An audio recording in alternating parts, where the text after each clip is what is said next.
চলছে মহাদেবের মাস শ্রাবণ মাস। শ্রাবণ মাসের তৃতীয় সপ্তাহ। আজ সোমবারে বর্ধমান 108 শিব মন্দিরে ধরা পড়ল এক অন্য ছবি।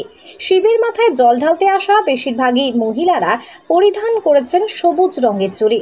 প্রশ্ন করতেই জানা গেল, দেবাদিদেব মহাদেবকে পার্বতী খুশি করার জন্য এই মাসেই এই সবুজ চুড়ি পরিধান করে সেই রীতি মেনে চলছে এই রেওয়াজ। জল ঢালতে আসা মহিলারা কি জানাচ্ছেন শুনবো আমরা। বাবার কাছে এসেছি, বলছি এইটা রীতিটা হচ্ছে লিপ মারলে যা চাইলেন সেটাই রেখে বলে বাবা পূর্ণ করবে। কোথা থেকে এসেছেন? আমি এসেছি লিলুয়া থেকে। নাম? সাবিত্রী রাজভর।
কোথা থেকে এসেছেন?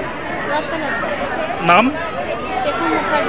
মানে আজ যে সবুজ যে চুড়ি পরা দেখছি আপনাদের, কি কারণে পড়েছেন? কারণটা আমি ঠিক জানি না, কিন্তু সবাই পড়ছে সেটাই আমি কি কারণে সবুজ চুড়ি পরেছেন? সবুজ চুড়িটা পরা হচ্ছে ভালোবাসার মানুষের জন্য ভালো থাকা, বা স্বামীর জন্য ভালো থাকা, সন্তানের জন্য ভালো থাকা, সবার জন্যই ভালো থাকার জন্য পড়া। আমরা তো কিছু জানি না। কেন এসেছেন আর কোথায় এসেছেন? কি কারণে এসেছেন? বাবাকে পাওয়ার জন্য। তো আজকে তো সোমবার, সেই জন্য এসেছেন। জল ঢাললেন? সোমবার বাবাকে দর্শন করলাম, খুব ভালো লাগলো। আবার সামনে বছর আসবো। পুজো দিতে এসেছি আর মহাদেবের মন্দিরে। নাম কি আপনার? আমার নাম আশিরাজ পৈরা। আর ওই যে আপনি যে চুড়ি পরে আছেন সবুজ রঙে, কি কারণে পরে আছেন? সবুজ রঙের চুড়ি পরা আছে, এটা বলছে নাকি এটা মহাদেবের জন্য পড়তে হয়, মহাদেবের প্রিয় রঙ। আর কিছু কারণ জানেন? না, আর কিছু সেরকম কারণ জানি না। মানকর থেকে এসেছেন। আর কি কারণে এসেছেন এখানে? ভালো লাগে। আর প্রত্যেক বছর আসা হয়? কোথা থেকে এসেছেন? হাবড়া। কেন এসেছেন এখানে?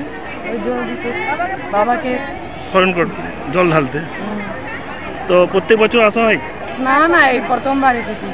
মানে আপনার যে হাতে যে চুড়ি পরা দিলাম সবুজ রঙের, এটা কেন পড়েছেন বলতে পারবেন?